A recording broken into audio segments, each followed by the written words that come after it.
Hi everyone. Welcome back to another episode of I'm Here Because We're Here. This week's episode is it's about the Beginner's Guide, a game by Davey Wreden. Right. So again, if you didn't watch the last episode or you didn't watch the last video, this series is a bit more serious in tone, a bit more. Um, I guess I just talk about the things that are important to me, good, bad, in between, whatever. So if you don't want to see sad stuff or talk about serious things, probably don't watch this video. But if you do, if you want to stick around and see why the beginner's guide is important to me, I'd really enjoy your company. So without further ado, let's go. Alright, so the beginner's guide. What is the beginner's guide? The beginner's guide is a game, sort of, where you play as kind of yourself. You just kind of go through this journey with the narrator, who I think is Davey, but they never really say. They don't give him a name. It's just the narrator, um, and you follow kind of this journey where you learn about this other guy named Coda, and Coda makes video games. Not really for a living. He just kind of makes video games for fun. And as you go through the games, you kind of learn the story of Coda, of how he's struggling with some sort of depression, probably. His games start getting a bit more concerning. Things just kind of feel off, you know? Now, Davey Wreden, the guy who made this game, The Beginner's Guide, also made the Stanley Parable, which is a really fun game if you've never played it. Basically, you play as Stanley, and there's a narrator, and he's telling you to do all this different stuff, and whether or not you do it is up to you, but it changes every time you play through the level or through the game. Something changes because of how you act with it. And there's a million different endings, and it's just a really fun, kooky little game. But the Beginner's Guide was one of those games where I saw that Stanley Parable guy had made a new game, and I kind of wanted to see what it was, and I didn't do any research on it or anything. So I bought it and I played it, and the first time that I played it, I legitimately teared up as I was playing through it, just because like a lot of the themes that it touches on where, hi Sam. Sam's my cat, by the way. But like throughout the game, you play like different levels, and the narrator talks about how Coda was having trouble with just different stuff in his life. I'm gonna pick up my cat so she doesn't walk all over my keyboard here, or I'm gonna move my keyboard. That's probably the better option. But anyway, you kind of play through these levels. Like there's a series of prison levels where the narrator talks about how Coda felt trapped, and so he just kept making the same prison level over and over and over again.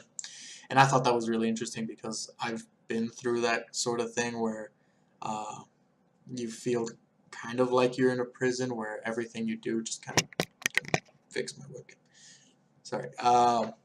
Where everything you do kind of just feels like repetitive for repetitive sake, and you never really get anywhere. There's no end goal for what you're doing. And those prison levels were really important for me to kind of like realize that I was stuck kind of in a rut. And then throughout the game, there's this recurring lamppost that happens at the end of the levels. There's this lamppost at the end of the game where at the end of every level or game where the narrator says that Coda put those in to kind of keep coming back to them, something that kind of ties all of the games together. Later on, you find out, spoilers, if you haven't played through the game, I definitely recommend it, but spoilers, you find out that Coda didn't actually put those in. The games just kind of ended abruptly, or they never ended. The narrator actually went back and put those lampposts in and did a ton of other stuff to the games. Just to kind of give them a meaning when Coda never really intended for a meaning to be there in the games. And uh, that aspect of the narrator changing up the narrative of the games or the story against Coda's wishes were kind of, that was also like a really big thing. The last level of the game, you kind of play through a really brutal game that Coda makes where it's basically unbeatable, and the narrator gets you through it, and then you make it to the end of the game, and you kind of see this dialogue where Coda's talking to the narrator and telling him that he had no right to come in and change his games. He had no right to show off his work, that the narrator saw a problem that didn't exist and tried to fix it, and that caused more problems than there ever had to be. Like, and that really resonated with me for a while, because like I've been on both sides of that coin where I don't consider myself a very empathetic person, because like I find it really hard to step into someone's shoes and experience what they're feeling or feel what they've gone through. But I am a very sensitive person. So Sam is knocking around my webcam. Jesus Christ, Sam, stop it. Sam, seriously, stop it. You're getting picked up because Jesus Christ, you're not helping. Anyway, where was I? Right. I've been on both sides of that spectrum where, so like sensitive. So what was I saying? I can feel when something is wrong, or at least when I think something is wrong. It deeply affects me, to like a very extensive degree. Like sometimes it'll physically make me upset because I can't fix it. And like the narrator, like I will do basically anything I can to fix that problem, even if it doesn't exist, or the person that I'm talking to tells me that there's no problem there. And sometimes I get into a lot of trouble with that. On the other side, I've been where Coda is, where someone sees a problem with me that I don't have, and they get adamant that they need to fix it, even though there's not really anything there. Like just recently with like the last episode, I talked about relationships, and the most recent relationship with Charlotte, she kept seeing me as a dependent creature, where like I needed someone to help me through things, and I never felt that way. Like I myself felt like I could get through a lot of things on my own. Just sometimes, stress gets the better of you, and you kind of just you want to vent, and you do, and sometimes the other person takes it as though like you need someone to solve your problems for you, and they see you as dependent, and that was a problem that she had with that. And like obviously, problems happen and stuff like that, but like I've been where Coda is, where really the other person thinking that you have a problem ends up becoming a problem, because then everything they do starts reflecting that they think there's something wrong with you.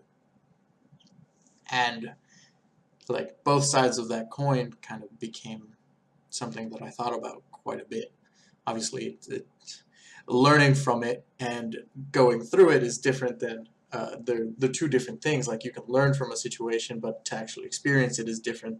Sometimes everything you learn doesn't really apply to it. But yeah, it was just, it's really interesting. It has a really interesting message to it at the end. And but there's one particular level that kind of taught me a lot about how to deal with stress and how to deal with problems. It's towards the middle of the game, after the prison games, or I guess it's during, sort of. There's this level where you show up at a house, and this person asks you to help them with their chores. And that's all you do. You just walk around the house, and you click on stuff, and you do the chores, and it just kind of repeats over and over and over again and never really stops. And there's this really calming music in the background, and there's no voice at all. It's just text, but it just feels very very relaxing, and there's this dialogue going through the game, and you kind of answer the person, and it's a very relaxing sequence.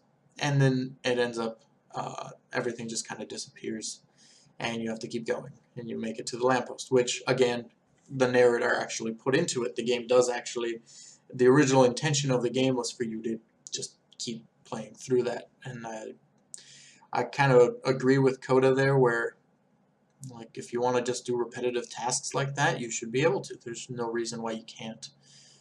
do that, because every now and then when I feel really stressed or I feel really anxious about anything, I'll go back and play that level, because just the music with the repetitive chores and everything, just the simplicity of it, of doing mundane tasks over and over again, just it helps me relax. It's a meditative experience, and like that's something that I took very seriously, especially when I first played the game, because I was going through a pretty rough time. And even now, whenever I have a rough time, that level always makes me realize that there's more to what I can do. I mean, there are ways for me to fight off my depression or fight off the anxieties that I feel. Um, and that song, the song that plays during that scene is just, it's amazing. It's relaxing, it's calming, it makes you feel like you're somewhere you belong.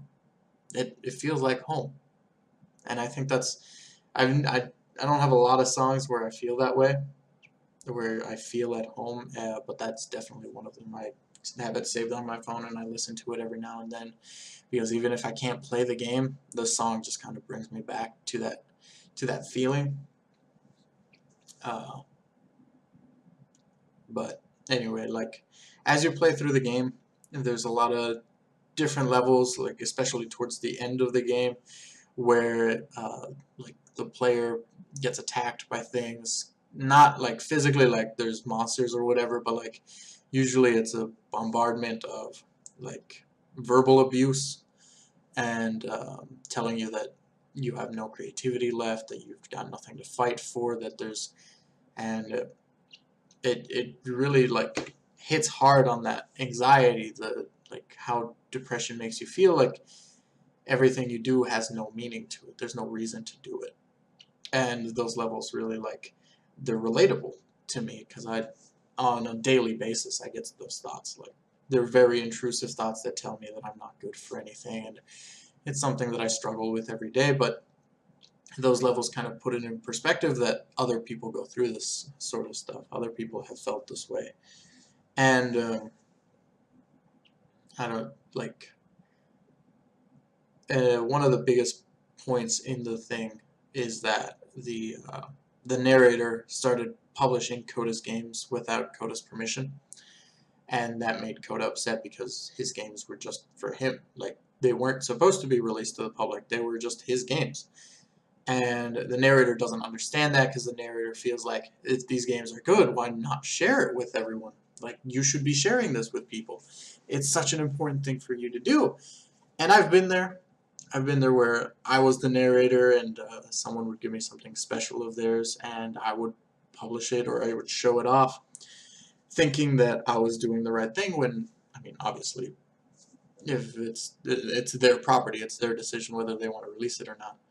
And like, I've been there. I've been in that situation where I caused someone hurt because I shared something that I thought was amazing, but, I mean, they wanted to keep it private. And that's also something that I've kind of taken with me from that game, where I try to apply that to every situation from here on out, where I ask permission first before sharing stuff, because I don't want to take their right of doing that, you know? And, like, it's such a simple game, the beginner's guide. The whole game is so simple, and so it just, you just kind of walk through it. You don't really do a whole lot in the game. But it's a real journey, it's a story. And I think that story, it really stuck with me. And it still does. Like, it came out years ago, and I still think about it almost every other day, because just a lot of the themes that are in the game, like, that I've talked about, like, are things that are in my life, are in a lot of people's lives. And I just, the way that the game presents itself is one of the main reasons why, like, I love it so much. And it honestly is a game that, it's one of the reasons why I'm still here. Like, I know the title is because it's, like, supposed to just be encouraging, but, like, sometimes there are things in my life that are, like, there are a direct reason why I'm still around here. And I don't mean that like in a physical sense. Like, I mean, generally, I don't think I'd be here if it wasn't for the beginner's guide. Or for a lot of games. I'm going to talk about a lot of games in this series because a lot of them, they shaped the way I think about things. They shaped the way I feel about things. They got me through some rough patches, or they've put me in rough patches. But like, games have been really important to me. Music has been really important to me. Next week I'm going to talk about music in different forms. But like, the beginner's guide is one of those games that it really resonated with me, and I think it always will. And I'm here because it's here. I'm here because the beginner guide exists, because it taught me a lot. But on that same note, like, this is probably where I'm gonna start wrapping up this episode, because I'm here because the beginner's guide exists. And it's a fictional game with a fictional storyline, but the idea that people can understand those emotions, those feelings, those experiences, and put them into a game that other people also play and also experience and also feel and can also relate, it makes me not feel so alone, you know? And like, I know I'm talking to a camera right here and watching myself on my computer screen, but like just the idea that if I put this video out there, and even if just one person watches it, like, that's a shared experience. Like, if you make it through this video, that's us sharing something, and I'm really thankful for that. With tomorrow being Thanksgiving, like, I want you to understand that I'm really thankful for you, and I'm really thankful for everyone that's stuck around with me here, and in the future. Even if you come on by later and you watch this video in the future, I want you to know that I'm thankful for you. I'm thankful for a lot of things.